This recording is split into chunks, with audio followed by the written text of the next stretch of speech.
بسم اللہ الرحمن الرحیم۔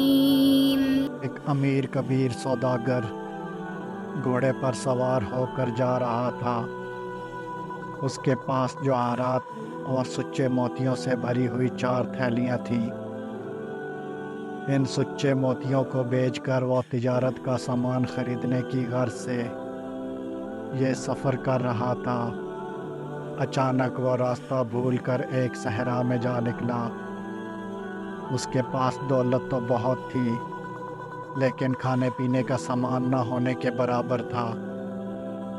پانی کی بوتل میں تھوڑا سا پانی تھا، جو تپتے ہوئے صحرا میں داخل ہوتے ہی اس نے پی لیا۔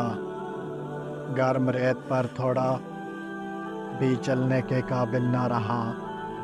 رفتہ رفتہ اسے بھوک پیاس نے تنگ کرنا شروع کیا۔ وہ اگر اونٹ پر سوار ہوتا تو شاید اس مصیبت کا مقابلہ کر لیتا، کیونکہ اونٹ تو صحرا کا جہاز کہلاتا ہے۔ گھوڑا صحرا کی ریت پر گر کر تڑپنے لگا تو سوداگر تھیلیوں کو سنبھال کر پیدل ہی چل پڑا۔ تھوڑی دور اسے ایک کانٹوں والی بہت بڑی جھاڑی دکھائی دی۔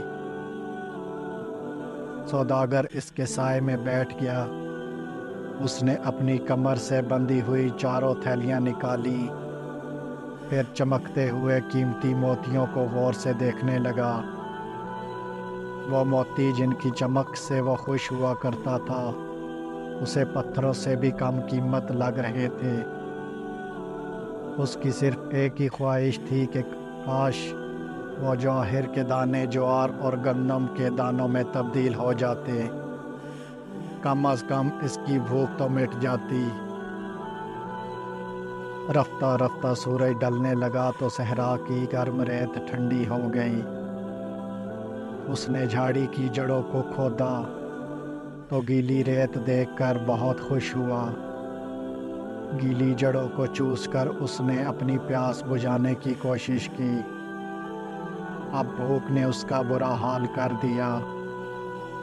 رات ختم ہوئی تو اس نے سورج سر پر آنے سے پہلے صحرا سے نکل جانے کا ارادہ کیا، لیکن وہ صحرا اتنا بڑا تھا کہ سوداگر چلتے چلتے تھک کر چور ہو گیا۔ مگر صحرا ختم ہونے کا نام ہی نہیں لے رہا تھا۔ دھوپ میں تیزی آئی تو جواہرات کی قیمتی تھیلیاں اسے بڑی بوجھل محسوس ہونے لگیں۔ اس نے 4 تھیلیوں کو غور سے دیکھا، پھر سب سے بڑی تھیلی نکارہ بوجھ کی طرح ریت پر پھینک دی۔ اسے تھوڑا سا دکھ ضرور ہوا، لیکن موتیوں کو وہ چونکہ کھا نہیں سکتا تھا، لہٰذا اس وقت وہ کسی کام کے نہیں تھے۔ تھوڑی دور جا کر اس نے دوسری تھیلی سے بھی نجات حاصل کر لی۔ اس طرح اس نے 4 تھیلیوں کو صحرا میں پھینک کر اپنا بوجھ ہلکا کیا۔ آخری تھیلی پھینکتے ہوئے اسے ذرا بھی دکھ نہ ہوا، اس لیے کہ اس کی بھوک اسے پاگل کیے دے جا رہی تھی۔ وہ بار بار ایک ہی فکرہ دہرا رہا تھا، موتیوں کے دانوں سے جوار کے دانے بہتر ہوتے ہیں۔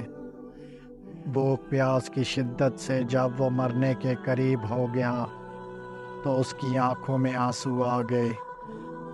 اس نے بڑی عاجزی سے خدا کے حضور دعا کی، اے میرے اللہ، تو ان جواہرات کی 4 تھیلیوں کے بدلے مجھے صرف 1 تھیلی چنوں کی عطا کر دے، تاکہ بھوک کے اس عذاب سے میری جان چھوٹ جائے۔ کہتے ہیں کہ سچے دل سے مانگی ہوئی دعا ضرور قبول ہوتی ہے۔ سوداگر کو تھوڑی دور درختوں کا ایک جھنڈ دکھائی دیا۔ یہ ایک چھوٹا سا نخلستان تھا جو صحرا میں زندگی کی ضمانت سمجھا جاتا ہے۔ اس نخلستان میں پانی کا ایک چشمہ بھی بہہ رہا تھا۔ سوداگر نے اپنی پیاس بجھائی تو اس کی جان میں جان آئی۔ تھوڑی دیر بعد اس کی بھوک اور زیادہ چمک اٹھی۔ اچانک اسے بالکل ویسی ہی تھیلی نظر آئی جیسی اس نے سب سے پہلے صحرا میں پھینکی تھی۔ اسے اپنی آنکھوں پر یقین نہیں آ رہا تھا۔ تھیلی موتیوں سے بھری ہوئی دکھائی دے رہی تھی۔ اس نے کانپتے ہوئے ہاتھوں سے تھیلی کو کھولا۔ ایک بار پھر اس نے عاجزی سے خدا سے دعا کی، یا اللہ، اس تھیلی میں اگر سچے موتی ہیں تو ان کو بھنے ہوئے چنوں میں بدل دے۔ اس کی خوشی کا کوئی ٹھکانہ نہ رہا جب اس نے دیکھا کہ تھیلی بھنے ہوئے چنوں اور جوار کے دانوں سے بھری ہوئی تھی۔ اس نے خدا کی اس